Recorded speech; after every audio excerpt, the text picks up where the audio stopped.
ध्यान ले लो, देख लो मेरा खलील कैसा है।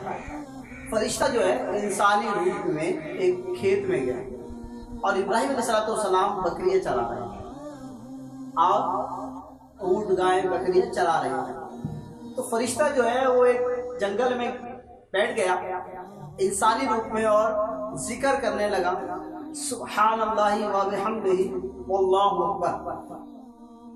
जिक्र कर रहा था। जब इब्राहिम अलैहिस्सलाम ने ये आवाज़ सुनी तो उन्हें आवाज़ बड़ी प्यारी लगी। फिर आवाज़ आई, सुब्हानल्लाहि वल्हम्दुलिल्लाहि वला इलाहा इल्लल्लाह वल्लाहु अकबर।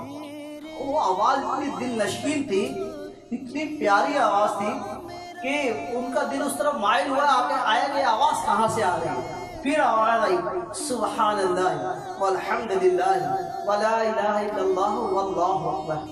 आप ढूंढते ढूंढते उस आवाज़ की ढूंढते ढूंढते पहुँचे तो जंगलों में एक शख्स बैठा हुआ जिक्र कर रहा है, हकीकी में फरिश्ता। अल्लाह अकबर।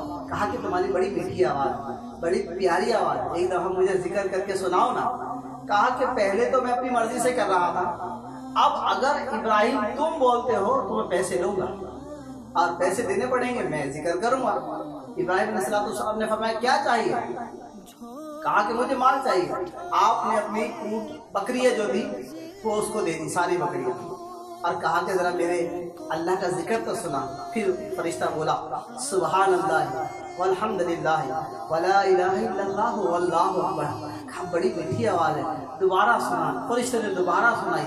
इसी तरह वो सुनाता रहा और फिर इब्राहिम अलैहिस्सलाम ने फिर फरमाया, एक बार वो आवाज़ फिर सुनाओ। कहा कि नहीं, जो तुमने बकरियाँ दी थी उसका पूरा हो गया, अगर अब और सुनना चाहते तो और माल दो। अल्लाह अकबर। इब्राहिम अलैहिस्सलाम ने फरमाया, मेरी सारी जितनी भी गाय भैंसे वो ले लो, लेकिन मुझे मेरा रब का जिक्र सुनाओ, बड़ा मीठा है, बड़ा प्यारा है। अल्लाह अकबर। फिर उसने कहा, सुब्हानल्लाह वल्हम्दुलिल्लाह वला इलाहा इल्लल्लाह वल्लाहु अकबर। इतनी प्यारी मीठी आवाज़ वो सुन रहे हैं और इतना मज़ा आ रहा है। अल्लाह अकबर। इब्राहिम अलैहिस्सलाम फिर फरमाते हैं, जरा फिर सुनाओ ना, मेरे अल्लाह का जिक्र कितना प्यारा है, कितना मीठा है। अल्लाह अकबर। इधर एक बात ज़हन नशीन आ रही है कि हम अल्लाह के जिक्र से कितने गाफिल हैं, लेकिन कुर्बान जाइए। इब्राहिम अलैहिस्सलाम फरमाते हैं कि जिक्र फिर सुनाओ। आपने फिर जिक्र सुनाया और उसने कहा मैं सुनाऊंगा, लेकिन मुझे माल देना पड़ेगा, मुझे माल देना पड़ेगा। आपने कहा और क्या माल होगा? कहा अभी तुम्हारे पास ऊँट बच गए हैं, वो ऊँट दे दीजिए।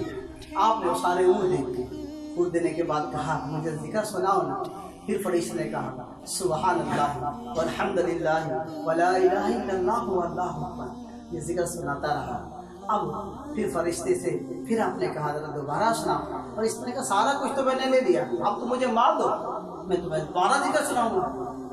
कहा कि फरिश्ते ने कहा तुम्हारे पास अब बचा ही क्या है? जो गाय थी, भैंस थी, बकरी थी, सारा माल तो आपने मुझे दे दिया, अब क्या है?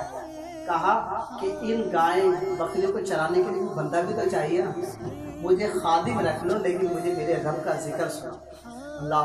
फिर जिक्र सुनाया, सुब्हानल्लाह वल्हम्दुलिल्लाह वला इलाहा इल्लल्लाह वल्लाहु अकबर। जब इब्राहिम अलैहिस्सलाम ने फरमाया इन सारी गाय बकरियों को चराने के लिए खादिम तो चाहिए, मुझे खिदमत के लिए रख लो, लेकिन मेरे रब का मुझे जिक्र सुनाओ। अल्लाह अकबर। फरिश्ते की आंखों में आंसू आ गए और कहा कि मेरा रब सही कहता था, ये मेरा खलील है, ये मेरा प्यारा है। अल्लाह अकबर। ए इब्राहिम जरा मुझे सीने से तो लगाओ। अल्लाह अकबर। और कहा इब्राहिम तुम वाकई अल्लाह के खलील हो, वाकई अल्लाह के करीब हो, वाकई अल्लाह के दोस्त हो। आपने वो हक अदा कर दिया जो हम अल्लाह से फरमाया करते थे। तेरे खलील को तूने, अपने खलील को तो सब कुछ दिया है, लेकिन तू तो वो बंदा है कि तूने सब देने के बाद भी अपने रब का जिक्र नहीं छोड़ा। तर दामनी पर शेख हमारे न जाइए, तर दामनी पर शेख हमारे न जाइए, हम दामन निचोड़ दे तो फरिश्ते वुजू करें।